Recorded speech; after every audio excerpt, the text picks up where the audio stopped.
My name is John Callahan. I'm a retired FAA employee. I was the division manager for the Accidents Evaluation and Investigation Division in D.C. About 2 years before I retired, I received a call from Alaska region where the region wanted to know what to tell the media.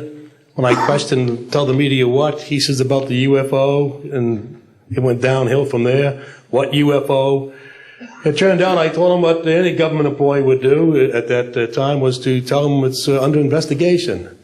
And then I had him send all that data to the FAA's tech center in Atlantic City. The next day, my immediate boss, service director, Javi Safir, and I went to Atlantic City. I had just purchased a new video camera, and I videoed the event.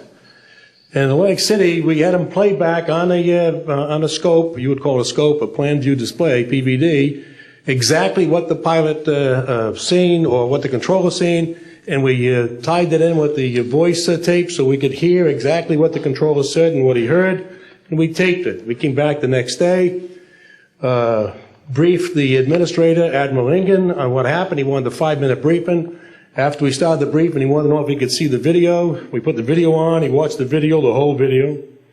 The next day, he set up a meeting for me to give a dog and pony show to President Reagan's scientific staff and whoever they brought over, and to hand off all that data to them. That morning in the FAA round room, it was either 9 or 10 o'clock, 3 men from Reagan's scientific staff, 3 CIA people, 3 FBI people, and I don't remember who the other guys were, along with all the FAA experts that I brought with me that could decide or talk about the hardware and the software, how it worked. We put on a dog and pony show. We let them watch the video. We had all the data there. We had all the printouts that the computer put out. They got all excited over it. When it was all done, the CIA, one of the CIA men told the people they were now sworn to secrecy, that this meeting never happened and this event never happened. When I asked him why, I thought it was probably just a stealth bomber at the time, he says, well, this is the first time that we have recorded radar data on a UFO, and these guys are going to get all excited, drooling over all this data. I said, well, you're going to tell the public about it? And he says, no, we don't tell the public about this. It would panic the public. He says, we're going to go back and study this. I said, okay. It was what he was going to do. Now, I've told this story many times, and I get sometimes funny looks from people.